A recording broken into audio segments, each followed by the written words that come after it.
All right, hello everybody. We're just waiting. I guess we just need to wait a few more minutes to give people a chance to show up here. I'm gonna step off.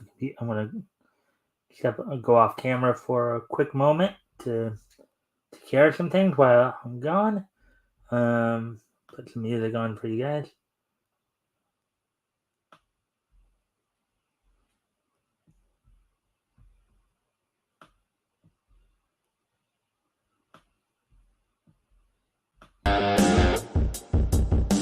Be right back.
I'm back, everybody. Everybody had a nice weekend. Um,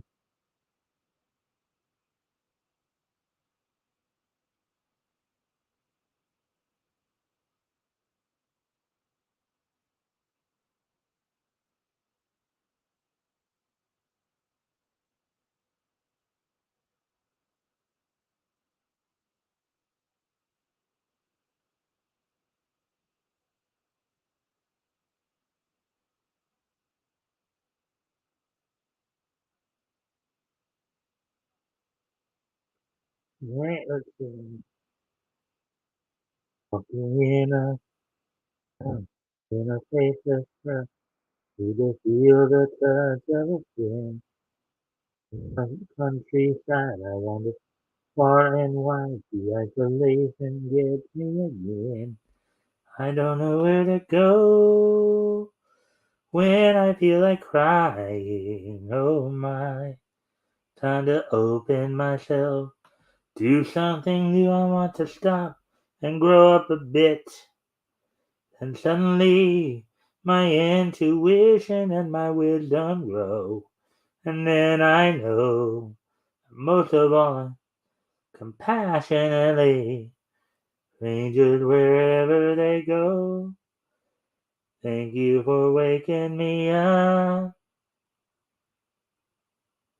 Conan, the adventurer.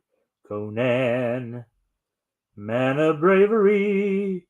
He's more powerful than any man. Spread his presence across the land and sea. Conan, the mightiest warrior. His quest to undo the evil spell of Livingstone cast upon his family. Drive back the evil serpent. Conan, the adventurer. Conan, man of bravery. He's more powerful than any man. His presence across land and sea. Anyways, I'm gonna probably need to go off camera here. And for a moment, I'll be right back.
And I'm back. Looks like we have some more people here. Hey, Rick. Hello to whoever is here. Hey, Rick. Thanks for popping in. And if you haven't already, you can like and share this thing. See if we can get some more friendly people in here. That'd be great. Okay, now we're about 8.5 minutes in here, so it's a good time to probably a good time to go over what we're going to be going over tonight. And so I've got three main articles, but what I'm also going to do, I started doing like towards the end of last week, is I'm gonna I'm gonna be doing like some primary articles from Bounding into Comics, and then as time permits, I'll probably do some articles from TBR as well, just kind of just go and search them out and we're doing here. So and then of course we'll have the wrestling roundup and this thing history towards the end as well. So let's take a look at least the three main articles we're going to be looking at tonight. As of course we got the manga artist Kohei Horikoshi apologizing to fans. The series going beyond the original end date. Be looking at that. Also, some other anime news. So the producer of Mobile Suit Gundam, The Witch from Mercury, says teenagers feeling alienated by franchise's themes.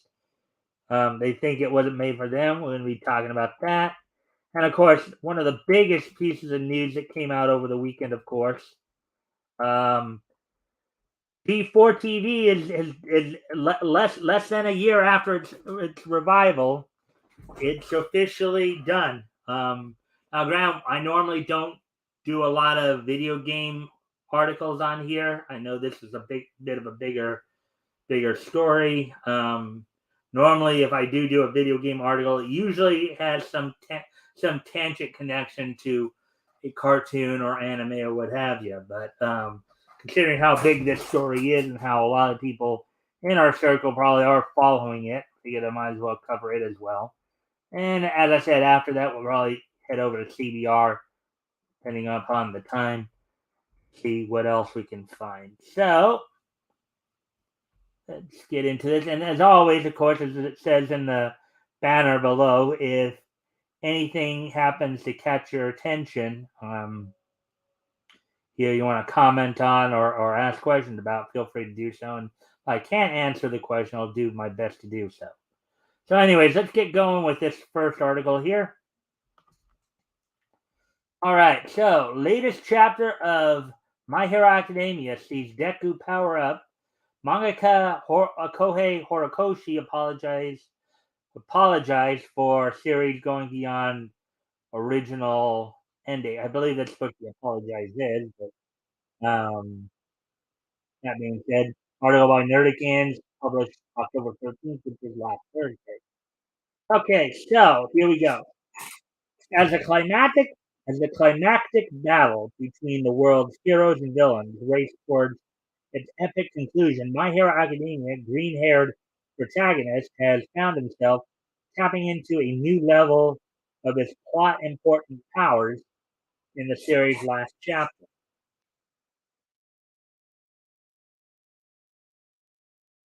My Hero Academia's 369th chapter, I'd say, or volume, I guess it would be chapter, picks up in the aftermath of the Hizuku Deku Midoriya's arrival to the battle against the All for One possessed Shigaraki.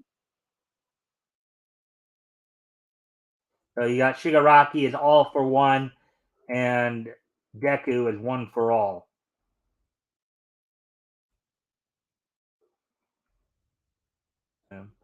As seen across previous chapters, when our young hero arrives, much to his dismay, he finds that what greets him is not a battlefield of valiant heroes, but rather a scene of absolute carnage.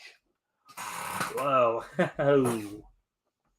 With his best friend Bakugo seemingly dead on the ground, damaged All Might card beside him, and the other pro heroes on the verge of following him, Deku finds himself horrified to see the damage caused in his absence.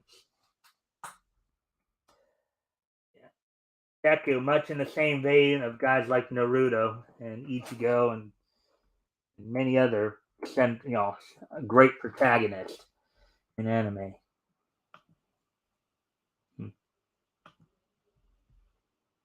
Hoping to take advantage of Deku's vulnerable state, as the villain finds that, quote, when you stoke this one's anger, his moves get pathetically simplistic, unquote. All for One proceeds to taunt Deku by blaming his allies' defeat on his own tardiness. However, as he pokes Deku to, quote, run from responsibility, All for One's plan backfires, instead triggering a rage awakening in his opponent. Whoa! Talk about poking the lion. Whoa!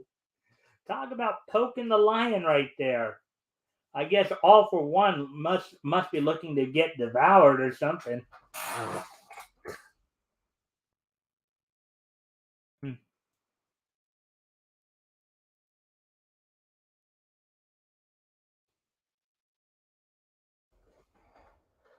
But before Deku can lose himself to his emotions, Lemillion appears to help guilt-ridden hero to help. I think they forgot a word in there. They should have probably You could probably put the in there. Help the guilt-ridden hero escape All for One's mental trap, reassuring Deku that his friends are all still alive, and reminding him of the higher standards placed upon them as superheroes. The million's words in his ears, and recalling some past advice from both All Might and the fifth user of All for One, um, Banjo Deku, uh, All for One Banjo, um, Deku is then able to calm down and focus at, at the task at hand. The heroes don't talk the talk, and who else is going to transform ideals into reality? Listen here, we're heroes. Well, now, with his head in the game, Deku proceeds to begin his battle against All for One proper, starting with a Black Whip boosted chain attack, following it up with a gear shift into the dangerously powerful abilities of One for All's second user. Wow. Hmm.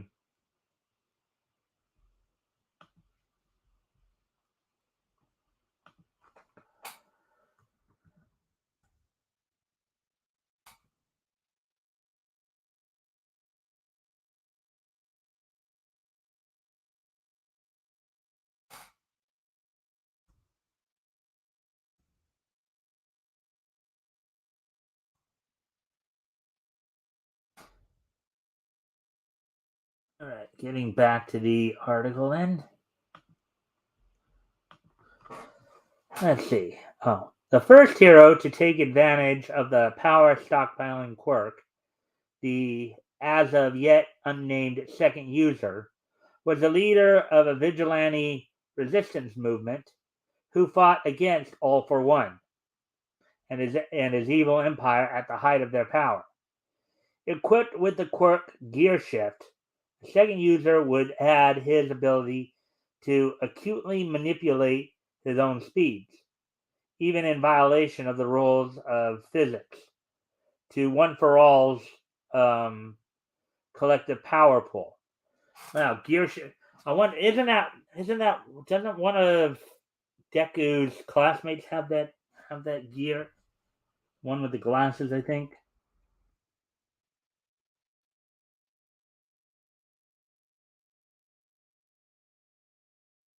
Hmm.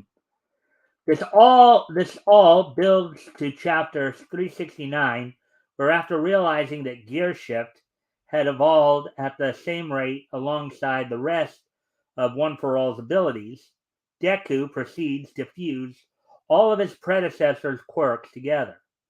The seventh floating, the sixth smokescreen, the fifth black whip, the fourth threat detection, the third kinetic energy conversion, the second speed, and the base quirk pure strength to hit All for One with the entirety of his power. Now, for another blast of overdrive courtesy of the second's gear shift. Wow.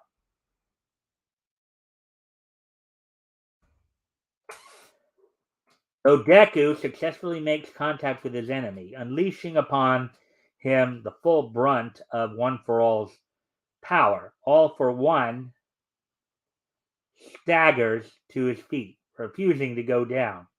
As the chapter draws to a close, the villain defiantly cries, quote, "Not yet. Victory is still within my grasp." Ha ha ha ha ha ha.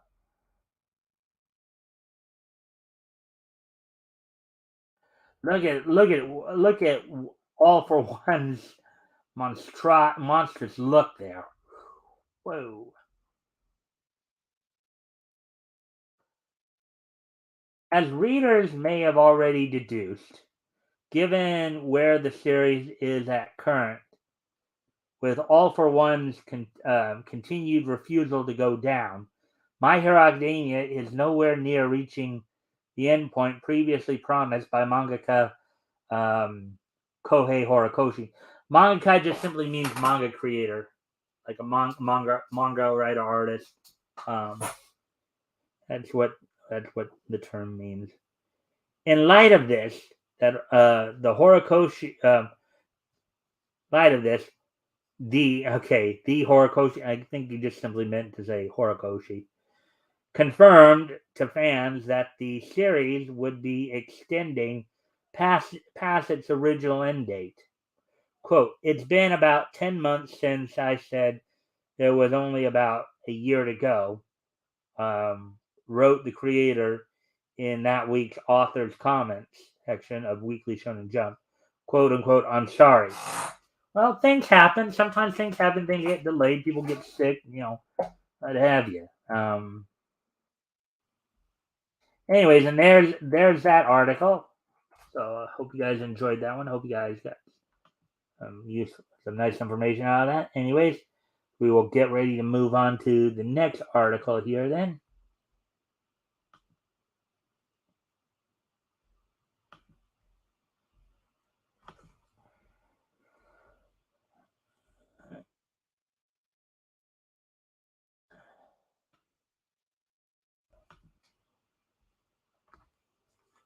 And that, let's see now.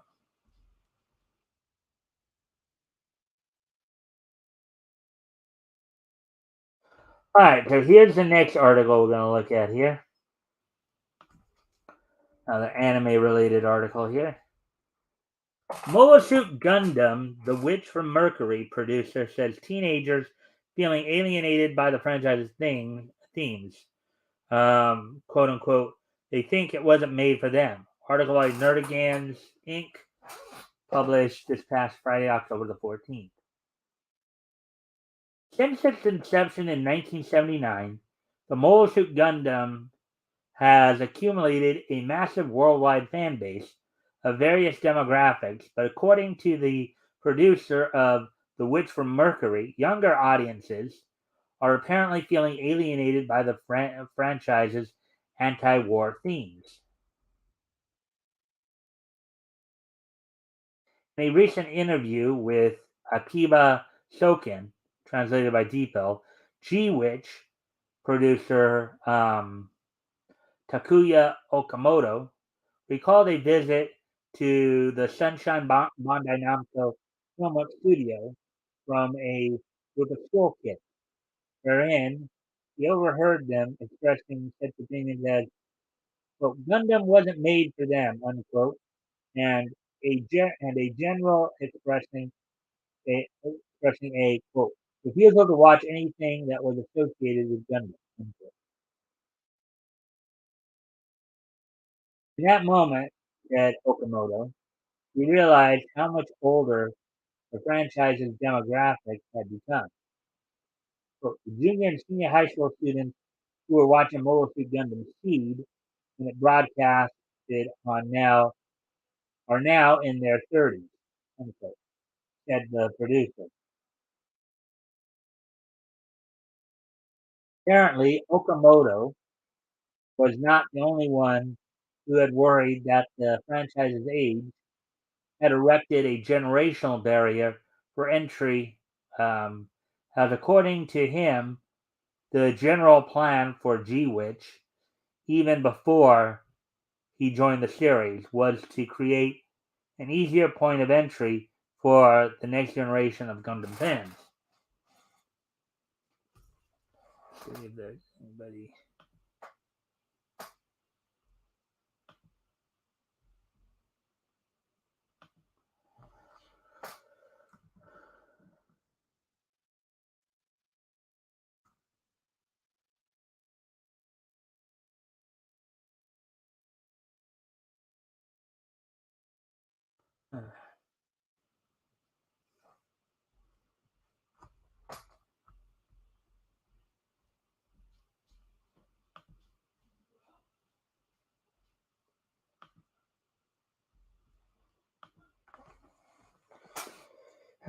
With the words of the visiting teenagers echoing through his mind. Okamoto said he sat down with the staff and discussed um, a different um,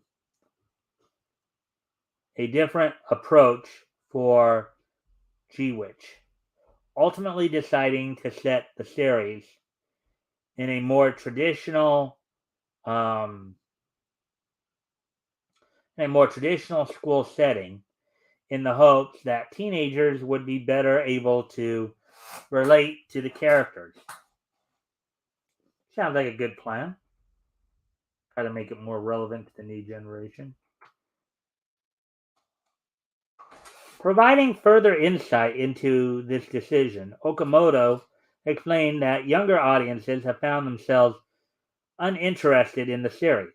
Darker themes of child soldiers and a quote war between major political powers unquote because they had no interest in a narrative that did not affect the characters on a personal level. Coupled with the series' 5 p.m. time slot on Japanese television, the production team believed it was, quote, more important to develop an easy entry into the franchise and not to make the beginning of a story being too heavy. Unquote.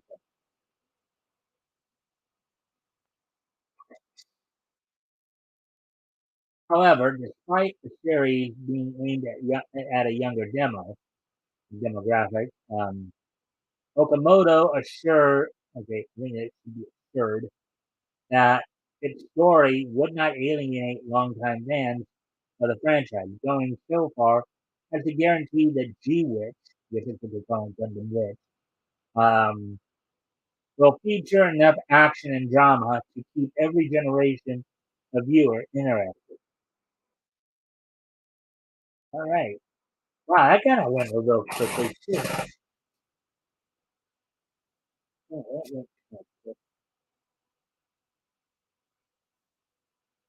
didn't expect it to end so quickly there, but anyways, it did. So, hmm. All right. So, anyways, with that one now, um, now I'm about to hit the next article here, the G4 article.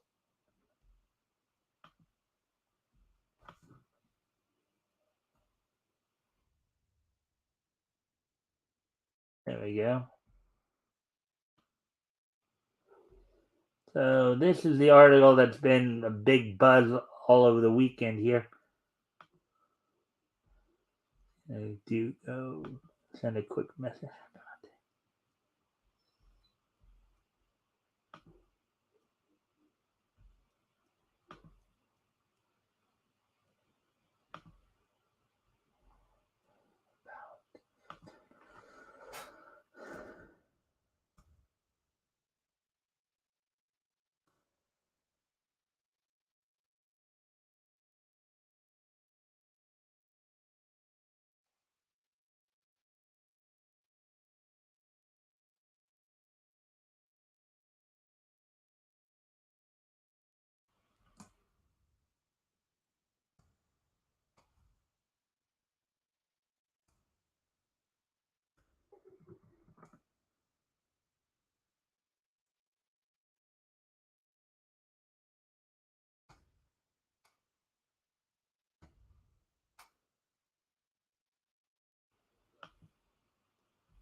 All right, with that being done and said.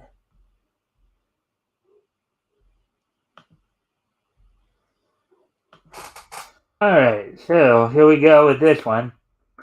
So Comcast officially killed C4 in Minecraft. In Minecraft, I guess. Comcast officially killed in Minecraft C4 less than a year after revival. Article by Spencer McCooley, published earlier today. Here we go. Be careful what you wish for. After less than a year in business and only 10 short months after network host Frost told critical audiences, quote, if you don't like it, don't watch it. unquote, Comcast has officially shuttered the door on their attempted revival of G4. Yeah, you tell your customers off like that. It's usually gonna. Okay, fine. We'll take our business elsewhere.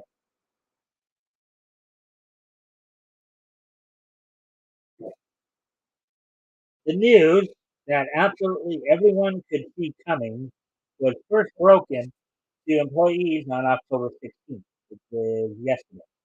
11 months to the day since it's December 2021 relaunch, courtesy of an all company memo sent out by the CEO and the giant um, spectator arm creative cut. Now, you know, mind you, Frost's little rant was not entirely what killed it. Okay, that's not that that just accelerated as many other companies, like Yellow Flash, as Yellow Flash, Vera Dark Recording all talked about. There was bad leadership there. It wasn't. I mean, the Frost rant really hurt them and really kind of more or less accelerated what was already happening. But there's other stuff managerial wise that was really going on. You know, they were reviewing older games that nobody really wanted to really cared about. Um,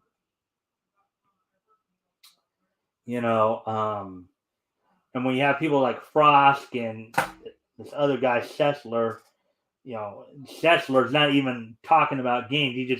He's just going on a TDS, temper tantrum. Um, that's going to turn off a lot of fans, and they're not going to watch. Anyways, let's continue on with this quote. As you know, G4 was reintroduced last year to tap into the popularity of gaming, unquote. Scott opened the memo as per a copy reportedly obtained by Deadline. We invested to create the new G4 as an online and TV destination for fans to be entertained, be inspired, and connect with gaming content, unquote. Yeah, but when you let people like Frost go off half cocked, that's usually not going to end well for you.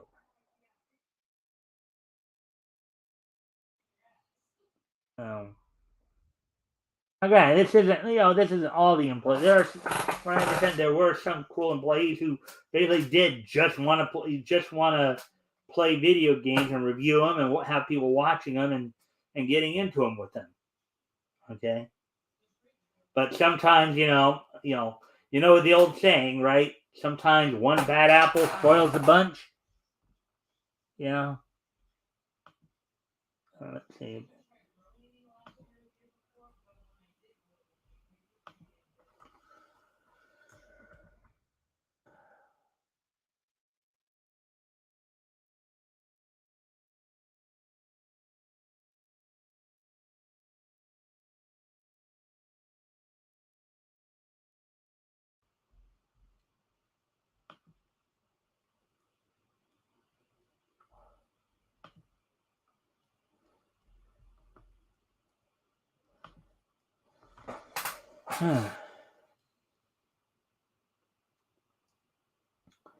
Let's see.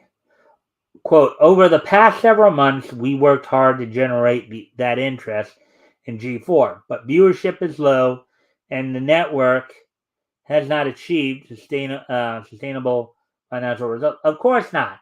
When you're basically telling, when you're telling fans that if you don't like what they have to say, then don't watch. That's exactly what they're gonna do. You flip the bird to your fans, the fans are gonna flip the bird right back at you. uh, he then revealed, before declaring, quote, this is certainly not what we hoped for, and as a result, we have made the very difficult decision to discontinue G-Force operations effective immediately. Now, they probably will mention this in the article later, but as I was watching the coverage from like Yellow Flash, Dara Dark, and the quartering earlier, I think just one, and granted, maybe some of the employees there, like Frost and Sessler, were jerks, but the employees as a whole did not deserve how they found out about it. For the most part, most of them found out about it via the deadline. They didn't even hear from the G4 bosses themselves. They found out about it from the leaked memo that Deadline got. I know there have been a few who commented on that.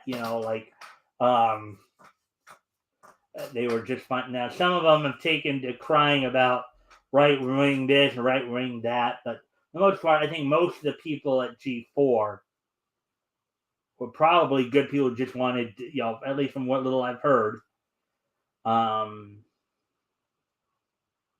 You essentially had just a very loud minority ruin it for everybody.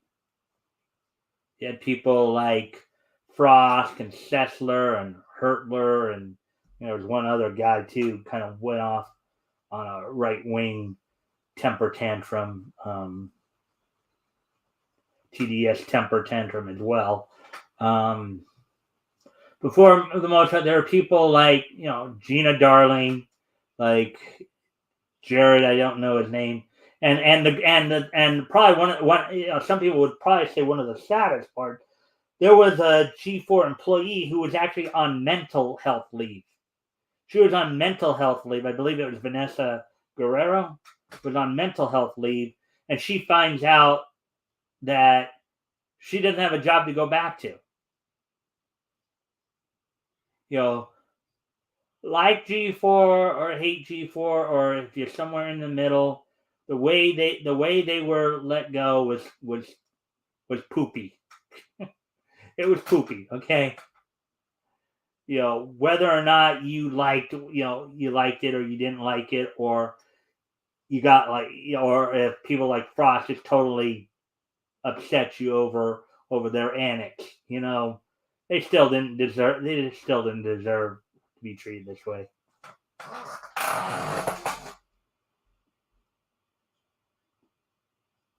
Quote, I know that is disappointing news, and I'm disappointed too, unquote, Scott continued. Quote, I want to thank you and everyone on the G4 team for the hard work and commitment to the network, unquote. I think that looked like Frost and Darling right there, in fact.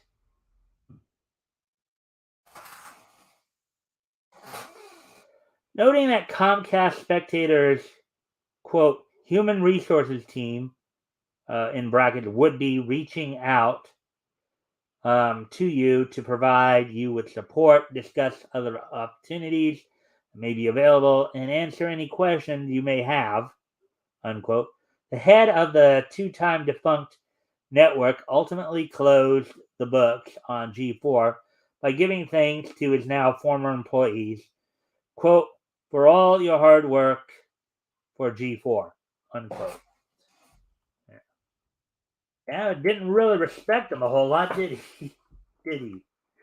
Oh boy.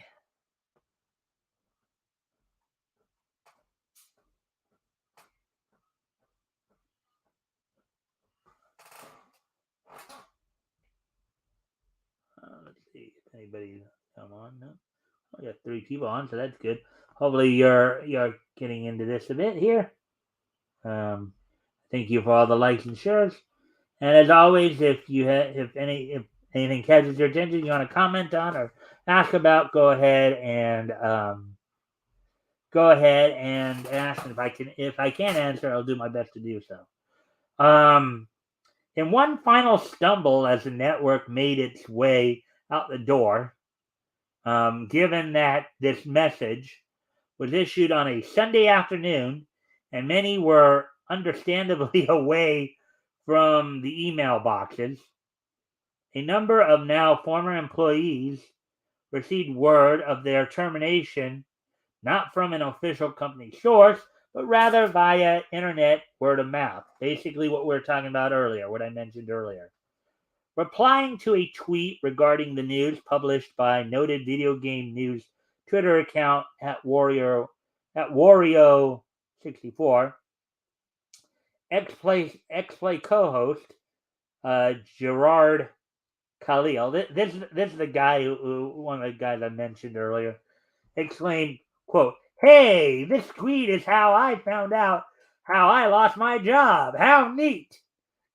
Of course, I'm sure you can just get the sarcasm there. Yeah, he's got to be real happy about that. Let's see. Quote: "Love that this tweet is how I found out I don't have a job anymore." Unquote, wrote production coordinator Beth um, Borzato, retweeting the news from Puck News founder Matthew Belloni, not Malone. Um, quote, I guess let a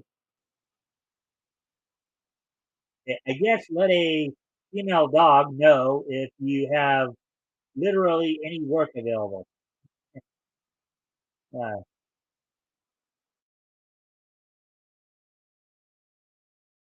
Likewise, finding that, that his time at G4 was at an end, quote, during lunchtime on a Sunday, UCLA esports director and G4 development intern Ryan Nakata responded to the news by lashing out at the with the very same rhetoric that led to the network's. Yeah, this is, I think, one of the things I was talking about. Yeah, I believe this is one of the guys who went into TDS temper tantrum mode.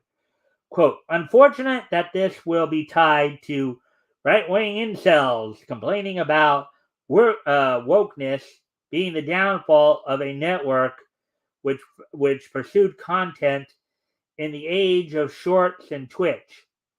Quote, he bemoaned in a straw man based tirade. Yep. This is one of the little tirades I was talking about earlier. This is one of the guys who went off on kind of a TDS temper tantrum here. And for those of you who don't know what I mean by TDS, it's Trump derangement syndrome. And yes, and part it was a woke mindset that led to the downfall, because it was basically the woke Miss Frost that led to her rant that basically just flipped the bird to at the very least half of her audience. So, so you don't think wokeness had something to do with this? I think you're now going to learn go broke real fast here, dude. Anyways, quote, by the way, it isn't wokeness that killed a failing millennial focused gaming network. So please keep. Well, if you're even acknowledging that it was failing, then something must have been wrong. Again, maybe it was the mindset you had. Maybe it was the mindset you had towards your fans. Maybe it was the whole idea, well, if you're not woke like us, then we don't need you attitude that basically killed your network. So maybe you weren't doing a whole lot of quote unquote woke content. Okay, but like little rants like Frost rant there really just hastened your departure. You essentially flipped the bird to half of your audience, and they took you up on it. They said, okay, fine. You don't want our viewership? You don't want our business? We'll take our business and viewership elsewhere. We'll go find somebody who appreciates us. We'll go find somebody who wants our views. We'll go find somebody who wants our money, and we'll go find somebody who will treat us with the respect that we deserve. not a bunch of crybaby woke idiots who who go off on rants over stupid things or go onto Twitter and talk about anything and everything but gaming. And that last comment I just made was a reference to another one of the staff that we'll probably see soon enough here. Anyway, let's continue on with the article here. So please keep your incel complaints on how the internet is soft to your 2012 Gamergate era. We do not care about you being bigoted in a COD lobby in 2011, unquote. And that, to an extent, that may be part of the problem right there. You don't care? Well, fine. Guess what? Because you didn't care, you're out of a job. Nakata continued, quote, "You're crying about humans being normal, huh?" No, I don't think that's the case. I think first, I don't think you were being normal. Okay, you would have been being normal if you just stuck to reviewing games and having people watch you played and review games. If you just did that and didn't get it and didn't have little rants like Frost rant or doing things like Sessler did and going on Twitter talking about anything and everything except for games, And it's kind of funny because in regards to Frost rant, I was kind of wondering the two girls that she meant. I know one of them was Olivia Munn. I can't remember the other one, but I wonder how they truly felt about that. At least from what little I've heard, I don't know if they really had an issue with such things. Frost was speaking. If anything, I would think they would have been more upset at the fact that Frost seemed to be speaking for them than anything else. They were upset about anything of all this, but who knows? Because we haven't. I don't know if Olivia Munn or the other girl. I don't remember who the other girl's name is. Who the other girl? I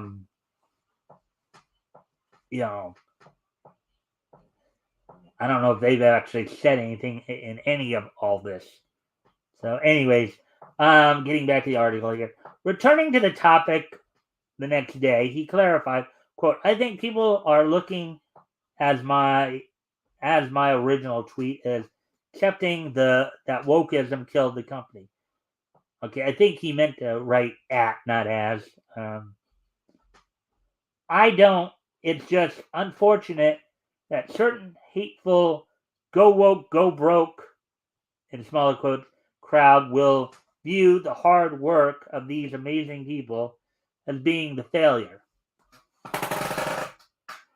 Well, and again, I think a lot of those people aren't necessarily going to blast every single employee. Just employees like yourself who really just put it out there that you're woke, and if you don't accept it, then screw you. I think that's the attitude that people are kind of more upset about. The whole idea of the go woke, go broke. That's more of an idea that's put into practice, and we've seen it in a number of the different genres, number of the different entertainment genres. It's not just G4 TV. We're seeing it in mainstream comics right now. And people would argue that no, but yes, because when you start preaching at people, start flipping them bird, you start telling them, hey, you don't like what I do? Don't watch. Don't read. Don't buy. And you know something? You flip the bird enough times at people, they'll do exactly that. They'll take you up on that. And guess what? About half your fan base, at least half your fan base, sound like they did. Quote, I 100% agree the business handling was not the best and that the content layout didn't help to bring in more viewers. Now everybody acknowledges that. I know Jeremy from the Quartering acknowledged that too. That a big part of that was, the business leadership. He said. I think even Yellow Flash and Vera Dark agreed as well. I think everybody. I think a lot of people. I think a lot of people were saying that they had a very tough hill to climb to begin with because of the business model they were using, and it only accelerated things and exacerbated things when Frost went out on G4 TV and went on her little rant. It only turned people away faster than what was already going on. So, let's see. He said, I think another big issue is an appeal to millennial, older former fans versus mainstream Zoomer Twitch fans who don't know what G4 is aside from, quote, streamer Austin shows game show Name Your Price, unquote. Yeah. Well, I mean, yeah, some of the younger fans may not have seen when G4 TV was an actual cable TV network back like was it 15, 20 years ago, you know, and did go on and you did see, some of the hosts sitting there and actually playing video games and reviewing them and then interacting with fans as they were doing so. Now, wasn't my cup of tea, but for those who it was, it was the thing to do. And let's continue on with the article here. As noted above, the G4 revival's woes began in earnest in January 2022 when X-Play host Indiana Frost Black. So her name was her. I guess her given name was Indiana. Indiana Frost Black was met with criticism from G4 viewers for making misinformed claims regarding the year's upcoming slate of video game releases. In particular, audiences took issue with her assertions, as seen in the video below, that the PlayStation 5 had no exclusives due up in 2022, despite Sony having previously announced a general release window for God of War Ragnarok within the year. So it sounds like the right hand didn't know what the left hand was doing. There. And that Hogwarts Legacy would be Microsoft exclusive, despite its reveal coming at a PlayStation event where Warner Brothers Interactive explicitly confirmed that the Harry Potter has multi-platform, which I'm guessing meaning that it would go on to a number of.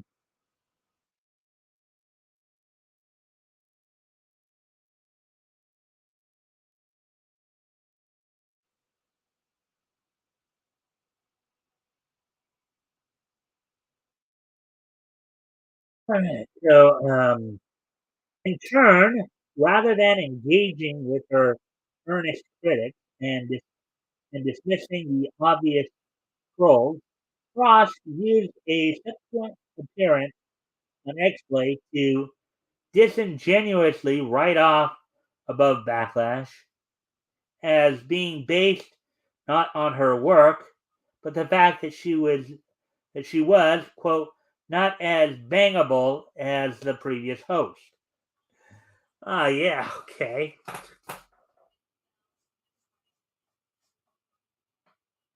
Insecure much?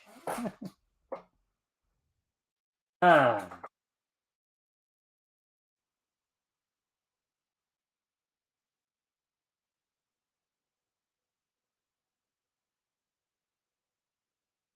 So it has somehow been expected. So it has somehow been expected that you can talk about how much you pleasured yourself to women as a compliment, unquote. She asserted in her now infamous network grant. Yeah. Now, mind you, this may not have actually killed the network. It may have just accelerated its demise. Okay. Um, this little rant may have just simply accelerated its demise. That's what a lot of commentators have been saying. Um, which, despite being proudly touted and promoted, it at the time had since been scrubbed in its entirety from all of G4's social media accounts. Yeah, because the backlash the backlash of such a thing was so strong that it's like they don't want to touch it with a 10-foot pole. if Frost was that insecure and was worried about not being bangable then, she really is not bangable now. uh, I think most men would look at her and think, "Oh God, I don't want to be with her. She's got cooties." Oh boy. Quote, here at XPlay, our reviews are written and produced by a team of people, unquote, she explained. Quote, there are too many games for one person to shoulder the burden, so we divide and conquer. So when we use language like, in smaller quotes, we, or smaller quotes, I, that's the reviewer. That's coming from the mouth and experience of the reviewer reading the review, unquote. Quote, and that's not to say that Gerard, TBH, Adam, or myself don't contribute to the reviews, unquote.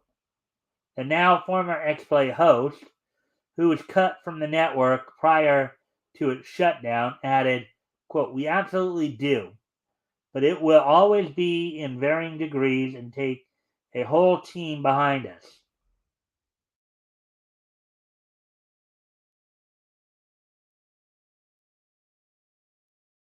Quote, we have done the experiment and controlled for the variables, unquote. Black further elaborated, quote, Adam will read a script written by the same writer that I will read the other half of the script for, but I'll be the one flamed, unquote. She then admitted that though, quote, it also happens to Gerard and in brackets Smallwood, their experiences do not, quote, discount the sexism of how it happens to me when it does, unquote. Quote, both things can be true, unquote, she explained. Quote, she, that there is a general hatred of any change that isn't Adam, and that I'll receive special flame just for being a. No, I don't know if that's really the case. I think you kind of brought that on yourself by opening your mouth.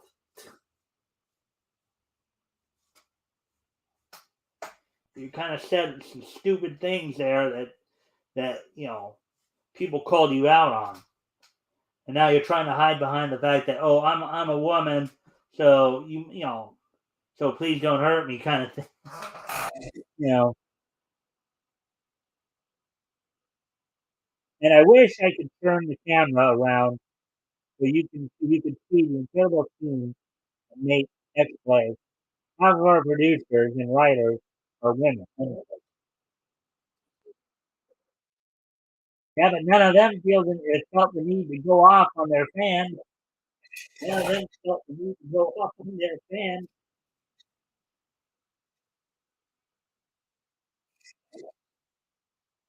Drawing her thoughts to a close, Black chastised viewers.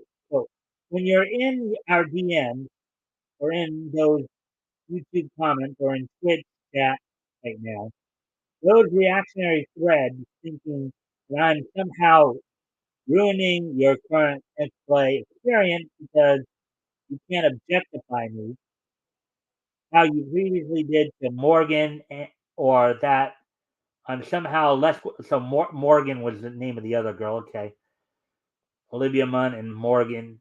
Okay, to speak on something, but you can't quite put your finger on why, even though I'm reading the exact same script as Adam, but you have no problem with his part of it. You're letting your unconscious biases ruin my day, and you're gatekeeping the gaming space. Unquote. Again, I don't think that's the case.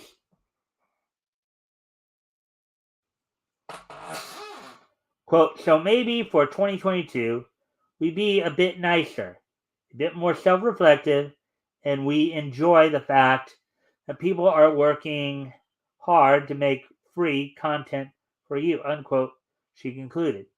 Quote, if you don't like it, don't watch it. Peace. Yeah, that last line is what really accelerated its demise. That last line right there. Not to mention the attitude behind it, it was that last line. The people took you up on it. And now, peace indeed, Frost. Yep. Oh, Adam. So when they say Adam Sessler. Okay, Adam Sessler is the guy who on his own Twitter account talks about anything except for games. He basically goes off on he discovers some serious PDS and just goes off on PDS temper tantrum. I just have to wonder if maybe Frost and Adam are dating each other. They sound like they'd be the perfect husband and wife. Sheesh. All right, so we got through a lot of the main articles we're going to get to. Just past the hour mark. We still got a bit of time to go. Well, hello, nice to see you. Thank you for the like. Hey, RJ, these game people don't seem to know much about games. Yeah, RJ, I would argue they probably don't know about a lot of things. I would argue they okay, yeah, they probably don't know a lot about games. They apparently don't know a lot about customer service either. When you're basically telling your viewership, your customer base, that if you don't like it, don't watch it. Essentially flipping the bird at the very people that they want there. So go figure. Anyway, that's before we see. All right, looks like that's all for there. So, like I said, we're just past the hour mark. So, I'm gonna try to go through a few more from CBR here. Let's go over to CBR and see what we can find. I'm gonna first hit up the. Let's see. Did a couple anime stories. I have a feeling we probably hit more animes.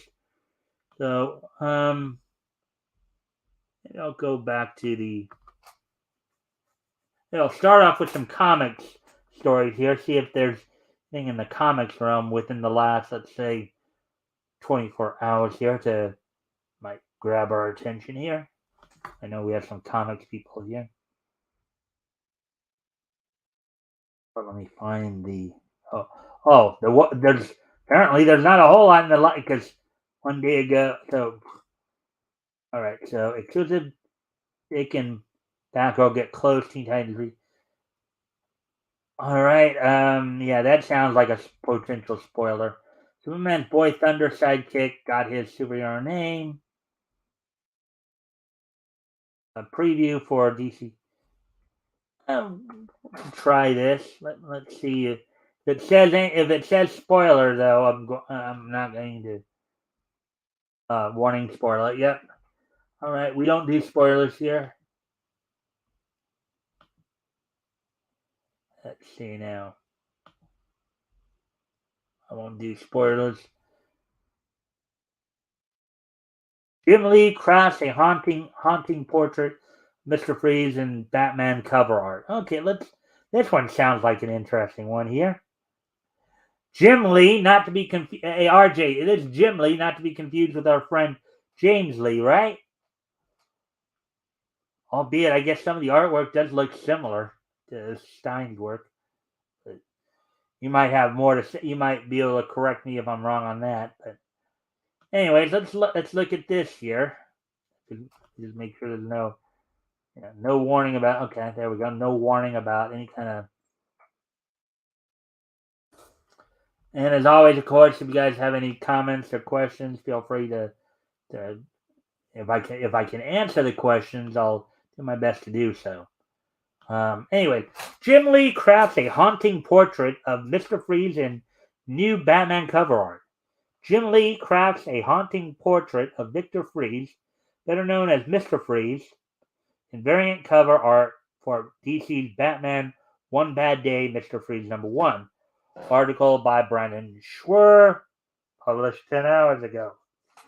Well, let's take a look here. So I guess this is the cover art right here. Look at it. A lot of grays in there. Jim Lee has created a haunting portrait of Victor Freeze, Mr. Freeze, in stunning cover art for DC's Batman One Bad Day, Mr. Freeze #1. I guess as a series they're starting up now, kind of expounding on the idea of, one bad day from like Killing Joke, I guess. Right, RJ?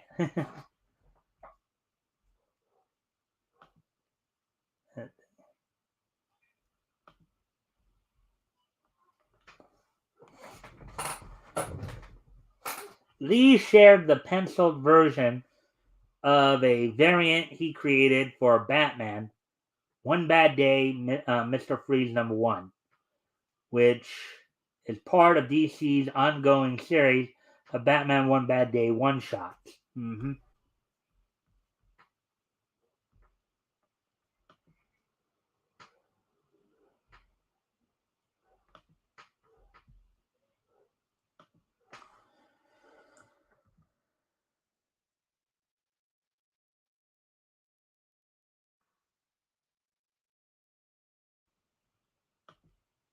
All right, so continuing on here. Okay. Quote, this moving story written by, in brackets, Jerry Dugan, with just breathtaking chiaroscuro art by, in brackets, Matteo Scalera, is another fine example of what two gifted creators can come up with. I think it's supposed to be come up with. There should be another word in there. When challenged with the same prompt as other creators of the One Bad Day series. Quote, Lee's Twitter caption reads, quote, Mr. Freeze became one of the most interesting villains of Batman's rogue gallery when Batman the Animated Series writer, in brackets, Paul Dini, redefined him, revealing a tragic, haunted love story at the center of the villain's origin.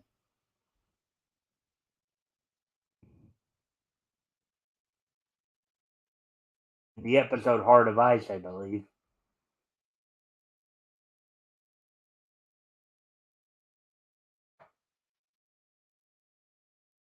Let's see now. Quote, One Bad Day, Mr. Freeze's writer, brackets Dugan, takes this seminal origin and adds delicious nuance and a twist or two, providing a deeper glimpse into the life of Victor Freeze and his relationship with his wife Nora. in new and sometimes frightening fashion. The art by Scalera in brackets is fresh, dynamic, atmospheric, and makes Gotham um, Gotham City come alive.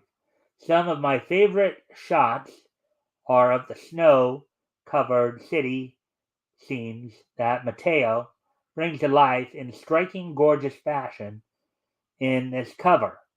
I wanted to capture the anguish of Victor when he realizes Nora is lost to him forever, or not. Out November 15th. Don't miss out.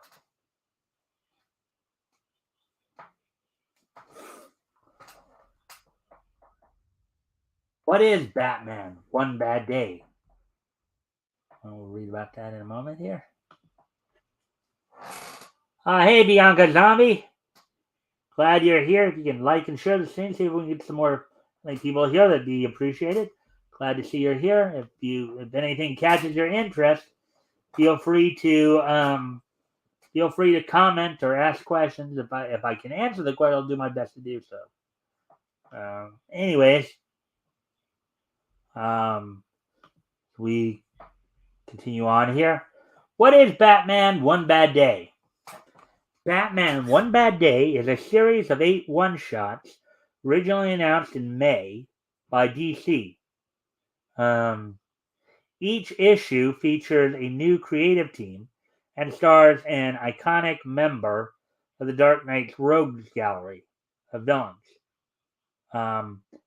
Batman One Bad Day, The Riddler #1, kicked things off in August by taking a hard look into the dark origin story of Edward Nygma. Batman One Bad Day, Two-Face #1 followed in September, with Batman One Bad Day, The Penguin #1 releasing on October 18th. So, releasing October 18th, which is tomorrow. Will be releasing tomorrow. Jim Lee reunited. Okay, that's something else altogether. The synopsis for Batman One Bad Day, Mr. Freeze #1 reads, quote, going back to the Dark Knight's early days in Gotham City, Batman and Robin, Dick Grayson, face down the coldest winter Gotham City has ever seen. The winter so cold that Mr. Freeze, Victor Freeze, no longer needs his containment suit to survive. He is in an element where he can thrive. Robin empathizes with Mr. Freeze. All Freeze wants to do is save his wife, Nora.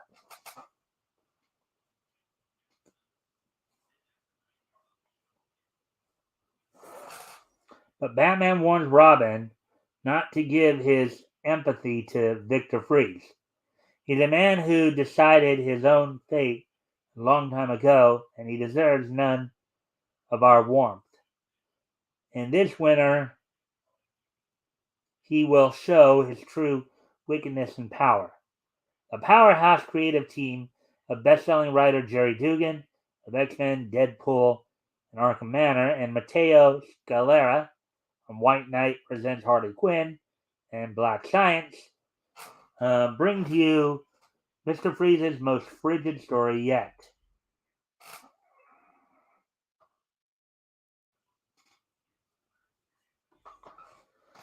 Batman One Bad Day, Mr. Freeze #1 features cover art by Scalera and additional variant cover art by Scott Williams.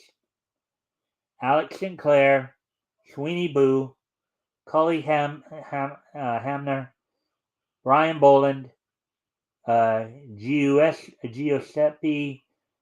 Camuncoli, and Arif Pirianto. The issue releases November 15th from DC.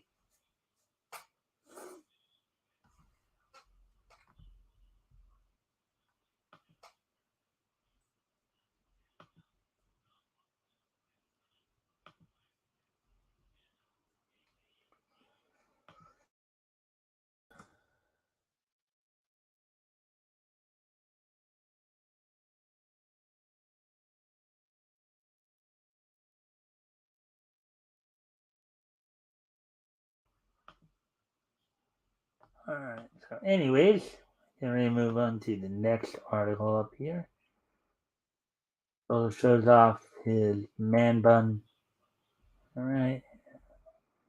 DC's first Batman Spawn trailer teases Court of Owls ominous Okay. This looks like one that we might want to. This is probably due in part probably from Todd McFarlane coming into DC, trying to help build the comics back up, help build the licenses back up.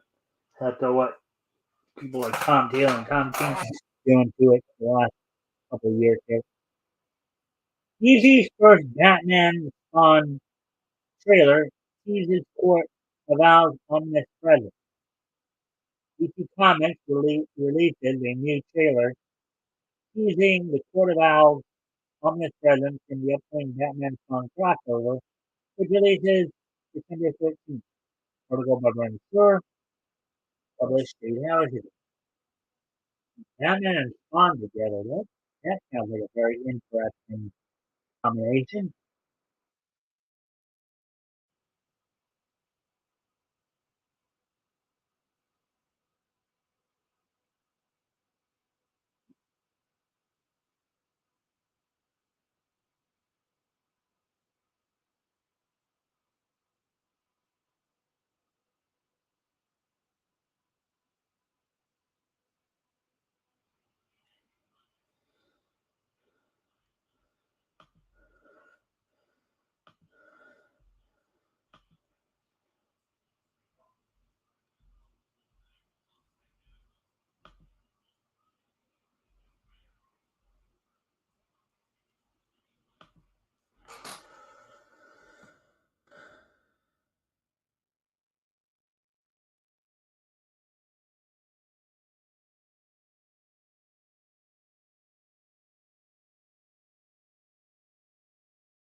Alright, so anyways. Um,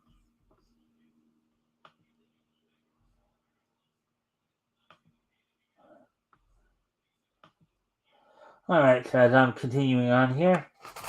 A new trailer for DC's Batman Spawn further teases the Court of Owls in the upcoming crossover. DC Comics posted a new trailer for Batman Spawn on the publisher's YouTube channel on October 16th, so yesterday, while showing some previously released cover art starring the two vigilantes. The trailer also teases the Court of Owls role in the story, and including a mask worn by the criminal organization's members.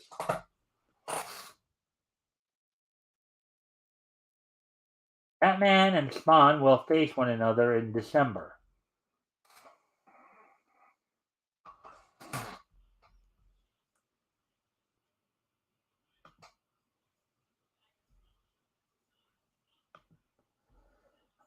So DC announced that the Court of Owls would factor into Batman Spawn earlier this September.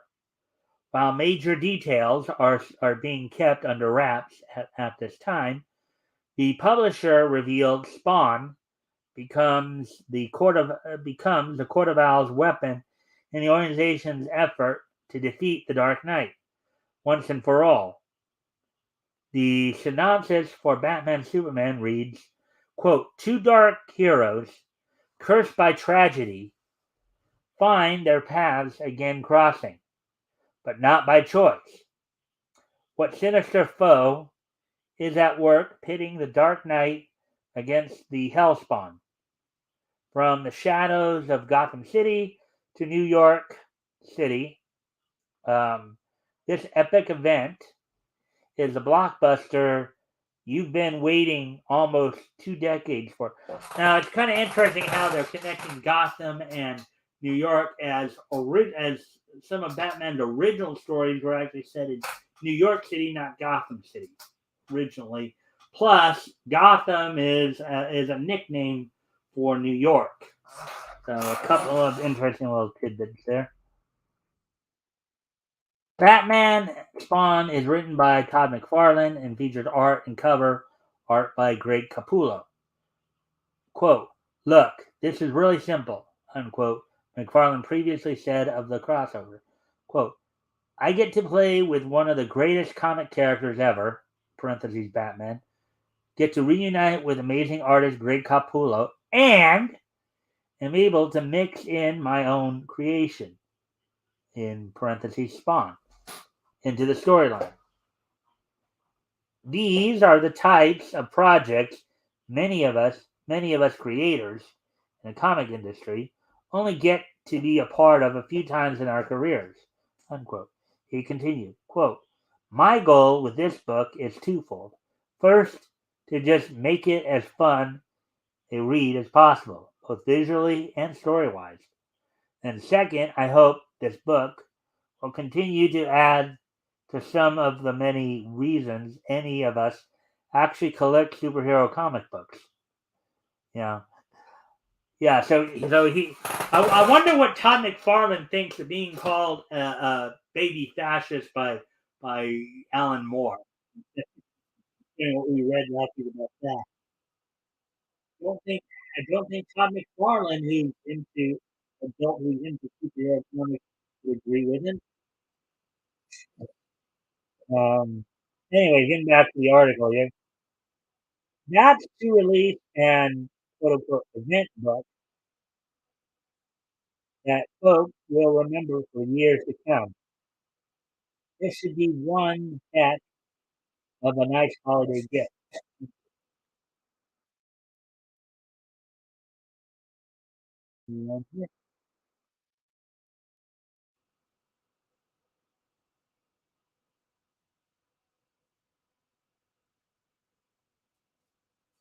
Speaking to CBR in a recent interview, Capullo further touched on the Court of Owls presence in the story. "I just thought it had a lot of potential to make an interesting story with Spawn and Batman yet." Unquote. As Todd pointed out, they've been around for 400 years under Batman's nose. Without his knowledge, that mystique alone makes it something that's very palatable. And I knew that if I gave this element to Todd, he'd be able to come up with something cool. Right away, out of the gate, he's got me creating a more fierce and dangerous talent. I knew that if I gave him something, um, he'd give me more fun material um, to work with. And yeah,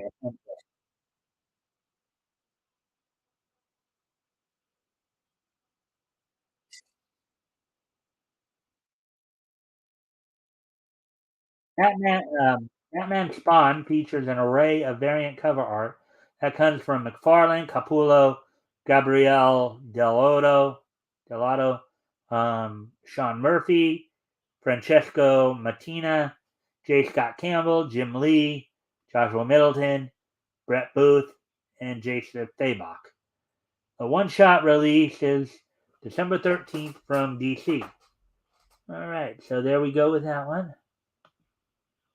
We're at on time here. Okay, 124. So let's at least see if we can finish off the comic section here. Then I might consider um, moving on to wrestling roundup here, or I may even do some anime. Flashpoint Beyond's exclusive finale is DC. Oh, what's this now?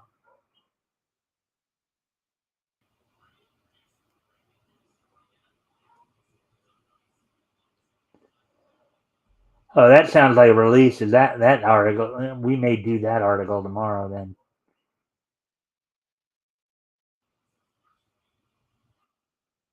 Oh, we got a couple release articles here, so we might do these tomorrow then. Might make these the focal point tomorrow. Because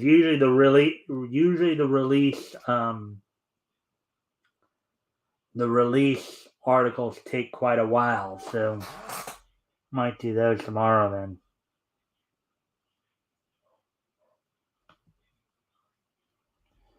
All right, so let's see what we get here. TV news.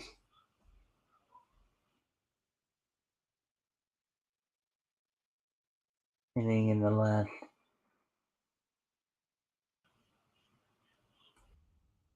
day?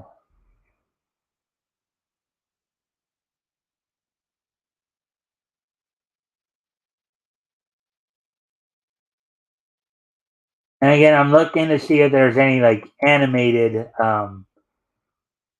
anything animated news wise.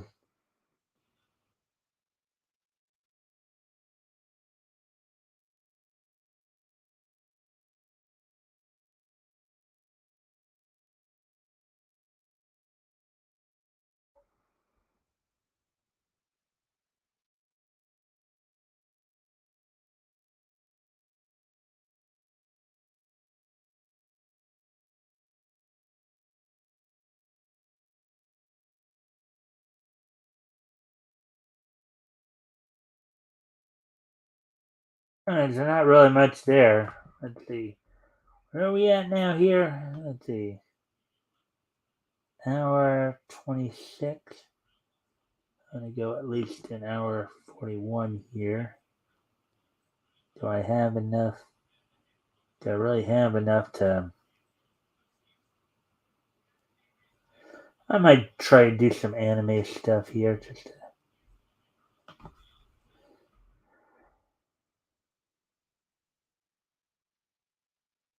oh wow, oh wow, there wasn't a whole lot in over on now.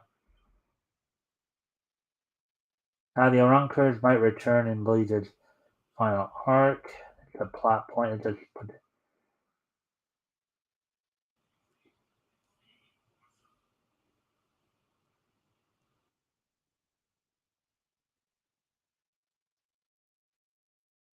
let's see. Do it yourself has timely themes of labor and automation. Let's see. First, see if let's make sure this is that doesn't have any warnings or spoilers or anything. No, let's all right. Go through this article here real quick. Do it yourself has timely themes of labor automation in the 21st century.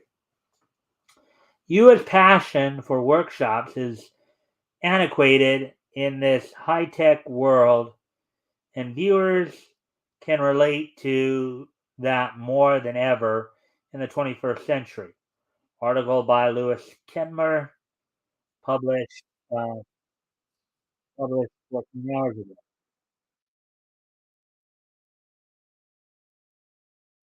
Do-it-yourself anime series is an amusing edutainment anime premiering during the fall 2022.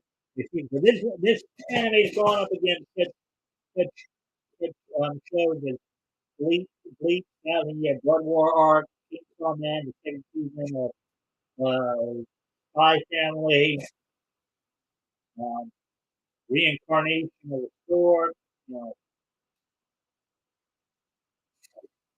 so quite a bit of competition here. And it also has elements of cute girls doing cute things, and power tools. Yeah, that's what a lot of people are gonna like to see.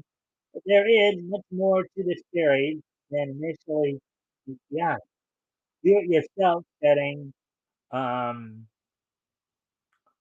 and the ideological clash between Yua Serufu and her friend Miku are actually more timely and relevant than ever. Do It Yourself takes place in a town where cutting edge technology means everything and practically no one cares about traditional arts and crafts. In fact, the accelerated pace of technological advancement um, may make you as DIU club, do it yourself club, obsolete. And even the very concept of human labor might become a thing of the past. Fully automated world might be right around the corner in both UA's world and reality. The real world relevance of automation and human labor. Guessing that could be Yua right there. She looks like a Yua. Even Do It Yourself has a charming and innocent tone as a cute girls doing cute things anime series.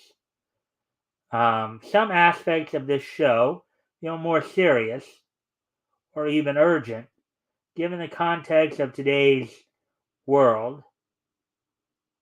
Um, the tradition versus modernism um, theme isn't just a clash of old versus new. It feels more relevant to real life more than ever before. The tsundere character, Miku, enthusiastically embraces new technology and favors cutting edge inventions and AI over everything else, which is why she scorns Yua's woodworking hobby. Miku even looks forward to a future where everything is automated with AI and human labor will become a thing of the past. Yua brushed it off and resumed her own work, but Miku's words might be more disturbing to viewers.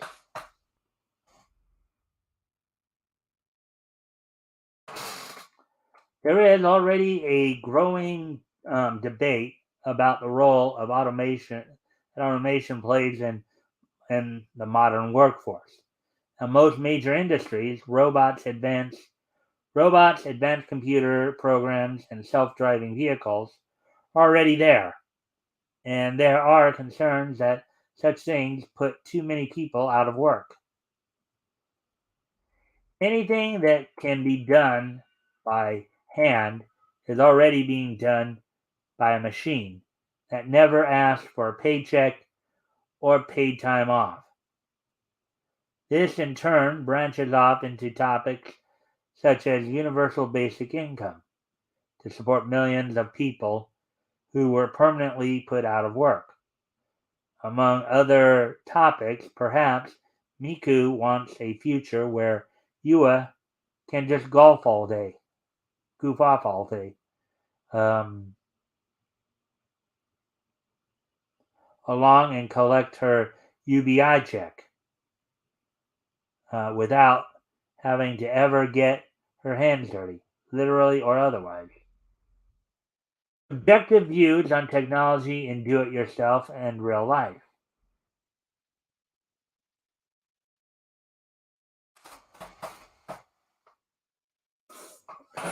The debate on human labor versus automated labor can enter subjective fields such as uh, subjective fields as well.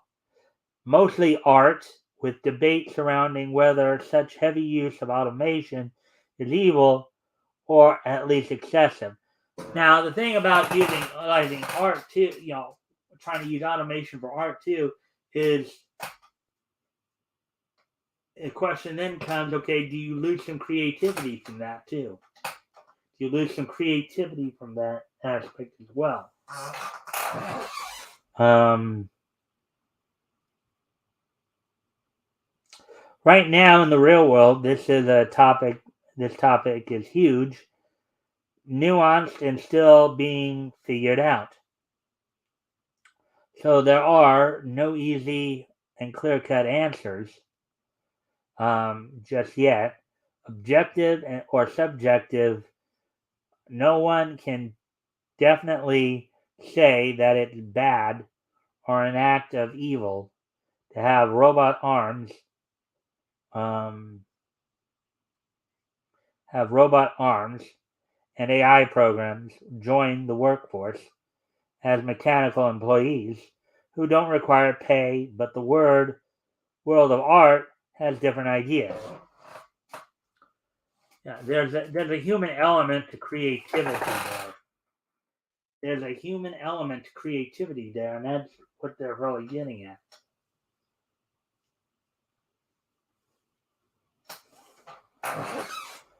Art is a medium in which anyone can make any claim or argument, with art being the most universally recognized form of expression or even protest, which includes TV shows, movies, and anime. Do it yourself is hardly preachy with this sentiment, but that appears to be a subtle message throughout the anime, and the characters behave accordingly. Yua, the defender of traditional labor, is a protagonist who is both charming and relatable as a girl who wishes to improve at her hobby, with the power of friendship on her side.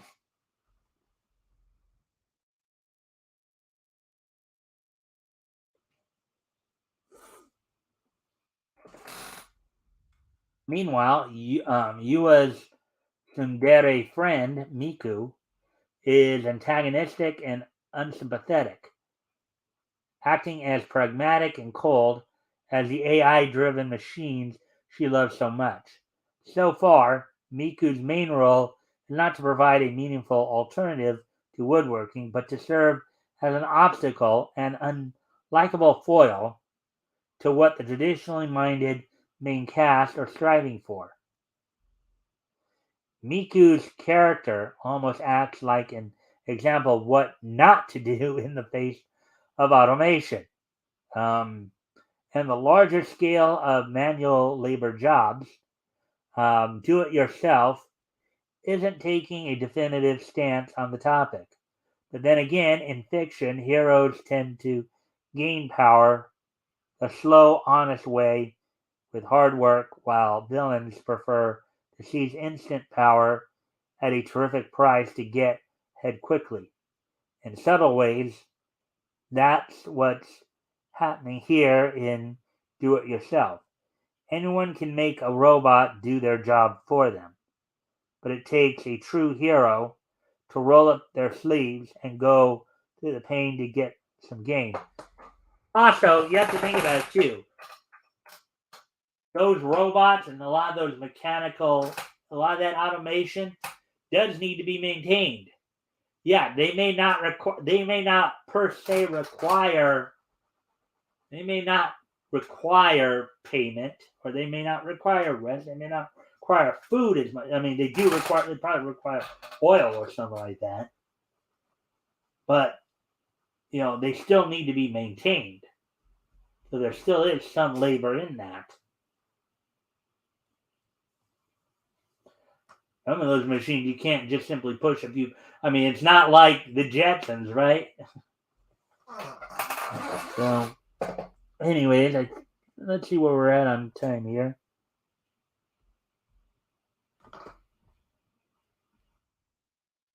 We are close enough.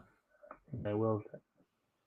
Yeah, we're at an hour 38, so that's good. So I think I will start to wind. I'll start to get ready to kind of wind down a little bit here. Um, we now, of course, have the wrestling roundup to get to. Of course, we got some news from WWE, AEW, and Impact Wrestling. In the at least over the next, in the foreseeable future here. Let me see. I'm trying to think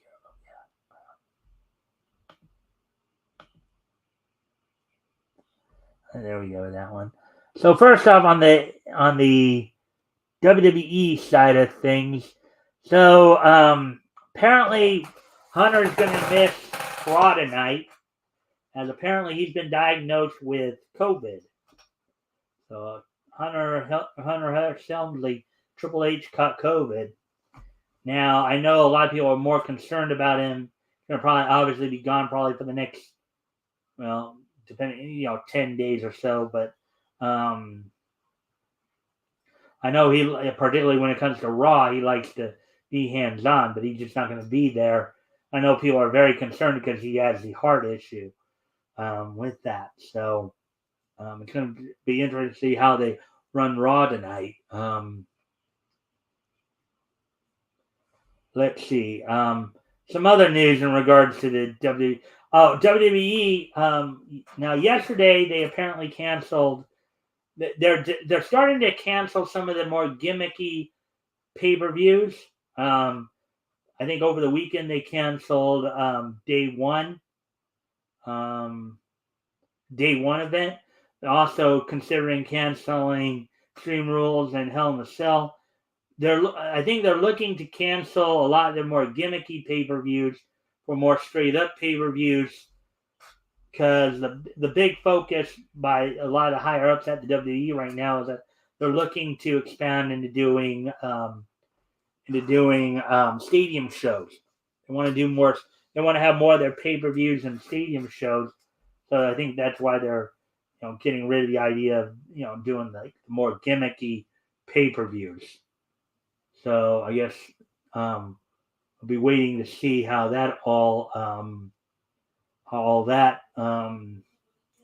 comes about. Also, Rhea Ripley just got medically cleared to wrestle. Apparently, she had not been able to wrestle since June. When she basically got part of her mouth busted open, and now she's apparently going to be able to wrestle again. Also, there's a possibility that JBL may be coming back more in kind of advisory or managerial role to Baron Corbin. A few weeks ago, Baron Corbin had basically been picked up in a limousine, where a voice that many believed was JBL's told him to get in. So we may be seeing Baron Happy Corbin coming back soon. With JBL as his manager. Now, thus far, as WWE continues to work its way towards Crown Jewel, some of already signed, of course, Roman Reigns defending the WWE Championship against the unified titles against Matt Riddle. Another potential match they're looking at is Brock Lesnar taking on Bobby Lashley, as Lesnar looks to gain some revenge on Lashley from his defeat earlier this year. At the beginning of this year. At least right now, that's all that there is for Crown Jewel. But with that, now let's talk about AEW. Let's talk about AEW here. Now,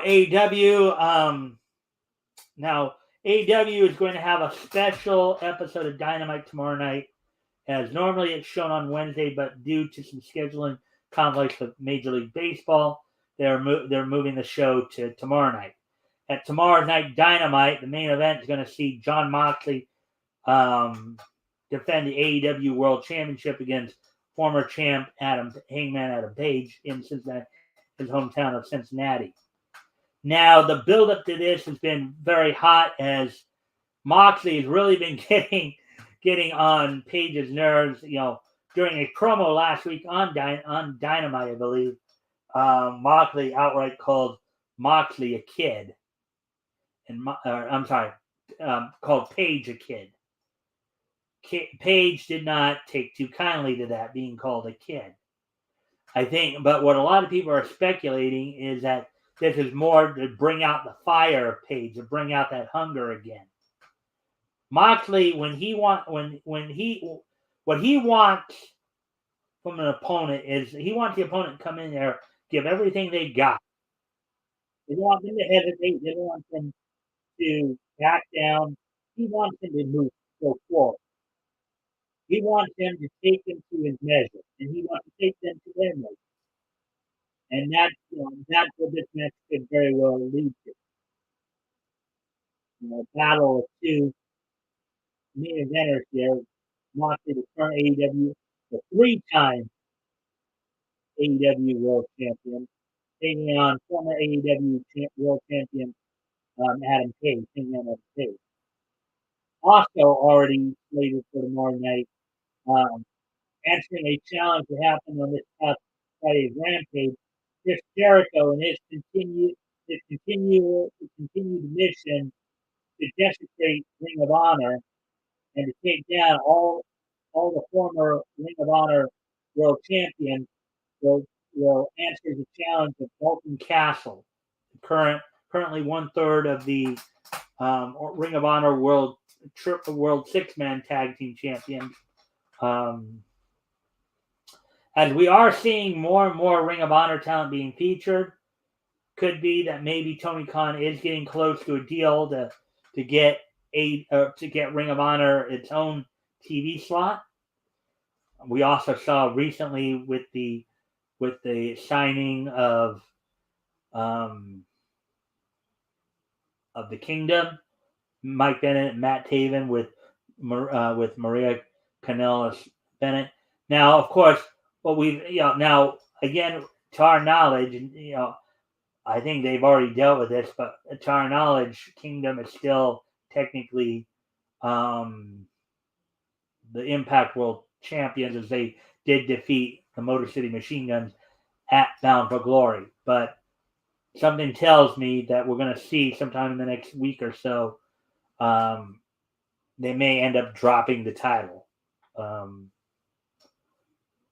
But I would digress there. But and then I also know that aside from those three that we mentioned, of course, Vincent is also his contract with Impact came, which I'm wondering with those four leaving Impact now, wonder if the whole Honor No More storyline angle is now going to be. I don't know if maybe with Eddie Edwards getting a shot at Josh Alexander, if that's basically just closing the door on the whole Honor No More storyline, as you have a number of their members are now no longer with Impact. Obviously, we know the Kingdom with Maria Kanellis Bennett have moved on to AEW, or even potentially challenging FTR for the Ring of Honor World Tag Team Championships. So getting back to tomorrow night Dynamite, one other match that was also announced for tomorrow is for the AEW for the interim Women's World Championship. You have Toni Storm defending against Hikaru Shida. These two women are friends. They have a great deal of respect for each other. Toni Storm has talked about how when she was 17, she faced off against Hikaru Shida over in Japan. These two know each other quite well, so this should be a very good match, good face match. You have a former AEW World Women's Champion going against the current interim AEW World Women's Champion. So we're going to have to wait and see how that all comes out tomorrow night. And then Rampage is going to be live. So I think now we're going to start seeing both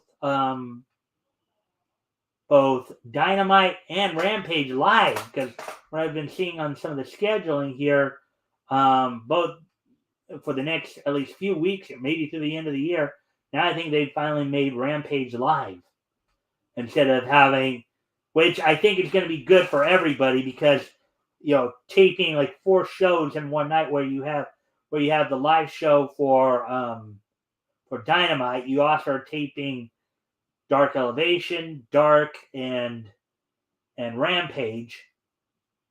That's going to take its toll on a lot of people. So and it's been taking tolls on fans from what I've read on Cage Match. There are a lot of people who've been at the shows have been saying people have just been disinterested on some of the Elevation and Dark matches. People have just been disinterested in part because they're just there for so long, watching so much wrestling all at once. It's like, you get a little burned out. And I think AEW finally started to recognize that, maybe splitting some of the stuff up a bit better. So, now we touched upon some of the Impact news. Of course, this past Thursday on Access TV, on Impact Wrestling on Access TV, Joshua Alexander successfully defended his Impact World Championship against Bobby Fish. There's still some talk that Bobby Fish may ultimately be going to the WWE. I guess we'll just going back to the WWE. Well, I guess we'll just have to wait. See, the big angle right now is surrounding, of course, Josh Alexander potentially going against Cody Ray. Cody Ray won the All Shot Gauntlet match now the Glory, and we've got everybody coming out of Woodward saying Josh Alexander winning his enemies, not to trust Cody Ray. You had a promo on last week's show where Scott Moore came into Josh's locker room and was like, "Hey, don't trust Cody Ray." He had his enemy, Moose and Steve Jackson telling him, "Don't trust Cody Ray." You know, where everybody's accusing, maybe they're accusing Bully Ray of being what a lot of people used to accuse Ric Flair of years ago, being kind of a backstage politician, using his influence backstage to nip certain things in the bud. So, well, anyways, you also had on there Trey Miguel outlasted 5 other men in a six-man in a six-man X Division match. Killer Kelly defeated Tasha Steelz in a no DQ match, and in under 5 minutes, Matt Cardona defeated Bhupinder Gujjar with, of course, the distraction coming from his mainline players tag partner, Brian Myers. So, and in a 6-man tag, you had Vex getting some revenge, teaming up with Giselle Shaw to get a win over all 3 members of the Death Dolls, getting a little bit of revenge for their Knockouts tag title loss at Bound for Glory. So there we have it for the wrestling roundup. So now is a good time to probably start winding down.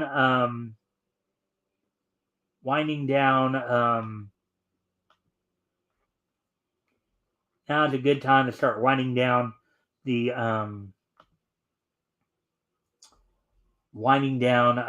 show here. Today being Monday, October 17th, 2022. Why don't we go ahead and take a look back at this day in Neat's history? History! So, first off, we're going to head all the way back to 1982. As on this date in 1982, from Calgary, Alberta, Canada, Bret Hart had regained the Stampede North American title, Bad News Allen, in Calgary. Bad News Allen, for those of you who may not know, was known to WWE fans as Bad News Brown. So on this date, 40 years ago today, Bret Hart would regain the Stampede Wrestling North American title from Bad News Allen in Calgary, Alberta, Canada. Moving on to our next piece in each history. Moving on to 1997, as it were. On this date in 1997, up in Canada, the Canadian English language cartoon channel Teletoon would come into existence on this date 25 years ago today.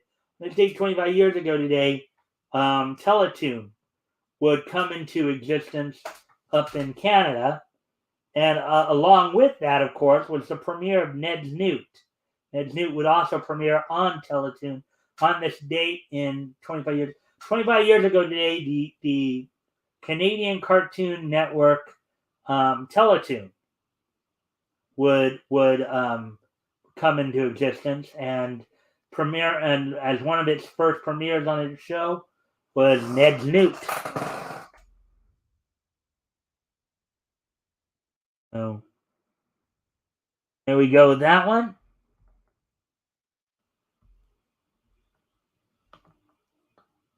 There we go with that one. And one last piece of niche.